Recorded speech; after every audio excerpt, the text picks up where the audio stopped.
Hello and welcome back to another Doctor Who Big Finish video. In today's Doctor Who Big Finish video, I'll be talking about the Season 12 Lost Stories by Big Finish, which are Doctor Who and the Ark, Daleks' Genesis of Terror, and Return of the Cybermen. So the way this is going to work is I'm going to give you a quick history lesson on the Lost Stories, because the Lost Stories are in an interesting place right now. So we'll talk about that a little bit more in depth in a minute. And of course we'll be talking about those three stories because they're very interesting in their own right. They're what ifs. Well, two are what ifs. One is its very own entity. I think you know which one I'm talking about there. And then obviously I'll be talking about the stories individually, going from my least favourite to my favourite, and yeah, telling you what's different from the TV counterpart to the original version of that story.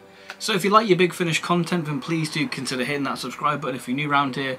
And if you like Big Finish content and you're new as well, there's loads of Big Finish content to check out. There's a whole Big Finish playlist, and we do weekly Big Finish streams on the channel reviewing the latest Big Finish releases. The Lost Stories range kick-started in 2009 in November with the Nightmare Fair, with the first season covering the original planned season 23, with one notable story missing from that run, but fans would have to wait 10 years for that release to join the line.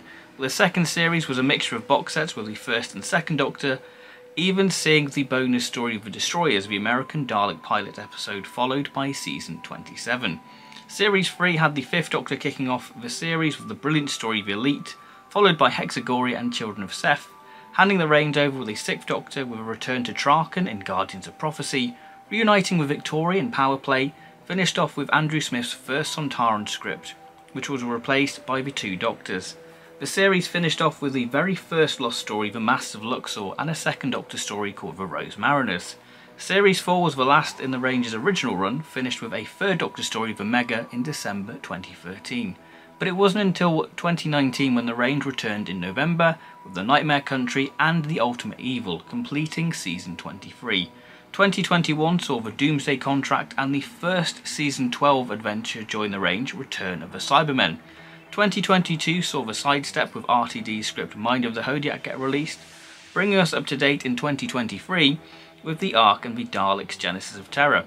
The Lost Stories in many ways have shaped modern day Big Finish, as Big Finish before were very much putting their own spin on the Doctors. The Lost Stories gave them chance to recreate eras and with the music and the soundscape to make it even more authentic, which you see the lessons learnt in early Fourth Doctor adventures, with the tagline being Tea Time 1977 all over again. But most notable in the Tim Treloar Third Doctor adventures, which arguably does the most to capture the experimental soundscape of the Pertwee years. But with all that said, let's take a look at Season 12 on audio, and do they stay true to the Lost Stories mission statement? Season 12 on audio. So what is my least favourite of the Big Finish Season 12 Lost Stories? I think this is a bit of a low-hanging fruit. It is Daleks' Genesis of Terror. Now you're probably expecting me to throw this away and say, God, it's terrible, don't buy it, it's a cash grab. When I think it's fine. It's fine. Yeah, I think that this one's a bit of a hard pill to swallow. I think if this was put in a box set with the Ark and it was like, hey, we've got this little bonus of part 1 of Genesis of the Daleks, I think people would probably be a bit more forgiving. Because this is just a weird grey area of a release. Is it the worst Big Finish? No, I don't think it is. Again, it's subjective. This is just my opinion. But yeah, you've got part 1. This is just part 1 of Genesis of the Daleks, and there's only one real major difference, which is the start, where you have the Doctor getting his mission brief in this garden with the Time Lord, and you've got Harry and Sarah basically sort of frozen out of time. That's the only real major difference I noticed when listening to it. I think as well, there are so many versions of Genesis of the Daleks. It's like, do we want another version of it? You know, Genesis of the Daleks, we have so many versions of it. And I think as well, this is even a harder pill to swallow, because Genesis of the Daleks is so well regarded within fandom, isn't it? It's one of the best stories. So I guess people are naturally going to be comparing it, going, well, that's no Peter Miles, is it? I think the audio as well is a little bit ropey in parts in terms of the quality. I think as well, I think the stage directions by Nicholas Briggs are great. They sort of elevate it a little bit more. But I think there's some weird stylistic choices within it, like the episode breakdowns. They're very short, especially episode 2. It's like 2 minutes. I know it's Terry Nation, but my goodness, it's like an episode sort of plot breakdowns in like 2 minutes. Like that's really quick. And they're all done in character, which is an interesting stylistic choice, I'll be honest. It's just a weird grey area story. This is sort of it's its own entity. This is really, I don't know what it is. It's part 1 of Genesis of the Daleks, you know, and this is a thing. Daleks Genesis of Terror is never going to replace Genesis of the Daleks. You're not going to open your collection box set and it's magically going to be there. Yeah, it's just a weird curio of what could have been part 1 of Genesis of the Daleks, but you know, it made no sense to do the full thing because it's pretty much identical. So it's a weird release, I'll say that. That's Dalek Genesis of Terror. I don't hate it, it's just kind of there, and that's all I can really say on it. My second favourite of the Big Finish Season 12 Lost Stories is, I'll let Tom Baker introduce it. And the Ark by John Lucarotti. There we go, thank you Tom. Yes, this, yeah, let's talk about Tom Baker within this, because whatever he's on, I want some. This is a very different Fourth Doctor. I think they spoke about it in the extras that they wanted to do something different. It was a stylistic choice. Whether it works is up to debate. Yeah, because Tom's very much doing his own thing, because this is the interesting thing about the Ark. Tom Baker wasn't cast when this was wrote, so you have a very sort of Hartnell-esque sort of Doctor, more of a tinkerer, and quite sort of a confrontational Doctor, which is not sort of Tom Baker's Doctor really at all, really. You know, he's more of the clown and sort of, you know, the buffoon. There's elements of the Fourth Doctor kind of there, with sort of, you can imagine the Fourth Doctor having this sort of puffball collection within it. But yeah, this is a very different sort of version to the Ark in Space. This is a very sort of high concept sci-fi story. Yeah, and you can see why this wasn't made. There are elements within this where you can see sort of crossover between the Ark in Space and this version here. But yeah, this is an interesting one, because you have a very different Noah, played by Terry Malloy. He's less proactive within it. He's sort of more of a character in the background. You still have the sort of metamorphosis, but that's very later on in the story. Because the main threat of this story is this amoeboid, this big floaty head, what you'll see on the cover. That's the main threat of this. That sort of kind of suffers the same sort of problem in the form of some sort of like the Tomb of the Cybermen, Moon-based Cybermen. Like, what did they say? Oh, okay, I guess I missed that, what they said. Yeah, it's very interesting. The first 2 episodes are probably where it's at its most strongest, because it's this sort of, you know, space, you know, full of tension and sort of mystery to it. The main threat of the story, Nirib, is kind of, his motives aren't really clear until episode 4, when you're like, the story's kind of wrapped up. It's a weird entity, this story. You know, it's very different from the Ark in Space, so I think this justifies a release because it is different. You know, it is more high concept sci-fi than a very different story what you get in the Ark in Space. But there are elements there, like the actual Ark and a little bit of the metamorphosis, but that's the only real sort of tangible crossover between this and the Ark in Space. Because the Ark in Space originally, it was a mission statement for the Philip Hinchcliffe era, wasn't it? It was, this is what we're doing. This doesn't really have that sort of, this is what this era is about. This is more sort of very 60s in tone to it, and very different altogether. But yeah, it's good. It's good. I'd say it's either a 6 or 7 out of 10. It's okay. It's an interesting curio, and I think that's the best way to describe this, because again, it's not replacing the Ark in Space. This is a very different, you know, Ark in Space.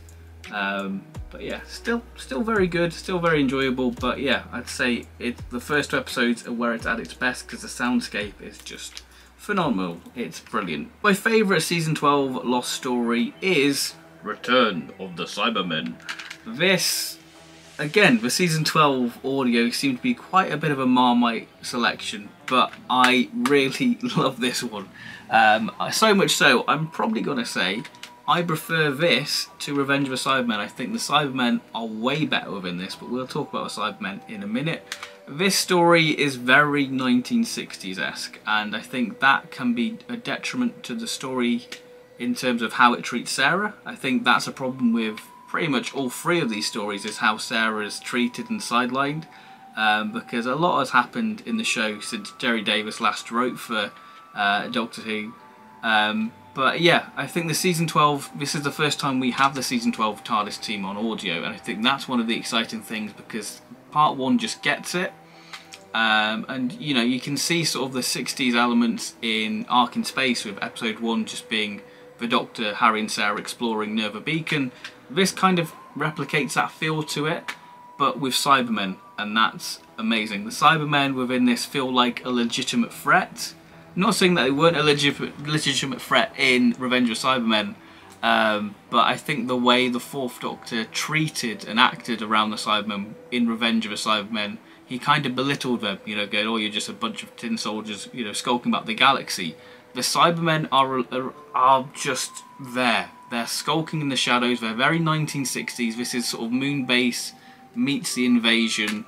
It's just tremendous, great atmosphere. And the thing is, this is a very short audio in terms of sort of the story length. It's kind of your traditional Doctor Who part length, you know, being sort of 24, you know, to 21 minutes. Part 1's 21 minutes, and it just flies by, and it's just them sort of searching for the Cybermen. And Harry's got a great lot to do within this story. But yeah, the Cybermen are just great, just sort of them bursting through the walls, sort of skulking in the shadows and striking. I think that's why I really like it, and I think because we haven't had many Fourth Doctor Cyberman stories on Big Finish, I think that's why this really stands out. But I will say there is one element that I'm not too keen on, and that is the alien species, these sort of minor characters, which are essentially what the Vogons would become. They're sort of proto-Vogons, and I think they're the weaker element of the story. But other than that, I think that this is a great sort of atmospheric, tense, thrilling Cyberman adventure. I think the reason why Return of the Cybermen probably doesn't have a negative reaction is because Revenge of the Cybermen isn't that well regarded, and I think that this is just a lot more stronger in terms of what it does with the Cybermen. And yeah, I just really like part 1, especially just having, you know, the Fourth Doctor, Harry and Sarah just eating food and just having a good time. You know, it's very much sort of this 1970s TARDIS crew in a Patrick Troughton Cyberman story, and if that doesn't sell it, I don't know what will. It's a tremendous story. I love it. It's one of my favourites from 2021. Possibly one of my favourite Lost Stories Big Finish have done. That might be a bit of a hot take, but I really do enjoy this one. So there we have it. That has been a quick little video talking about the Big Finish Lost Stories from Season 12. An interesting bunch, a curio piece, and that's the thing about these releases. They're not taking away the original versions, they're just there if you want to experience what could have been. And they're interesting to say the least. In terms of Dalek Shadows of Terror, that's, you pretty much know what you're getting with that one, whereas the Ark and Return of the Cybermen, they're very different. You can see that they share similar beats, but they're totally different in their own right, and they're just really nice little curio pieces to go, okay, that's fun. You know, especially in terms of the Ark, which I think is the most different in terms of what it's going for, because it's more high concept sci-fi instead of the sort of Base Under Siege, you know, sort of mutation and metamorphosis style story, you know, with the Wirren, you know, which are probably more of a traditional villain, whereas you get the Amoeboy in the Ark, which is more of a scientific floaty green head, which is more high concept, which you can see why Philip Hinchcliffe and Bob Holmes are like, we're not doing that. But yeah, Return of the Cybermen, great 60s Cyberman story done in the 70s really. It's an interesting bunch. Does it follow the Lost Stories mission statement? To an extent. I think it sort of blurs the line in terms of the Ark and Return of the Cybermen, because it's a very different iteration of the stories, so therefore I feel like they're justified to be released, whereas Dalek Shadows of Terror, like I say, it's in this weird grey area. It's kind of a non-entity. It's there, but it's not. Yeah.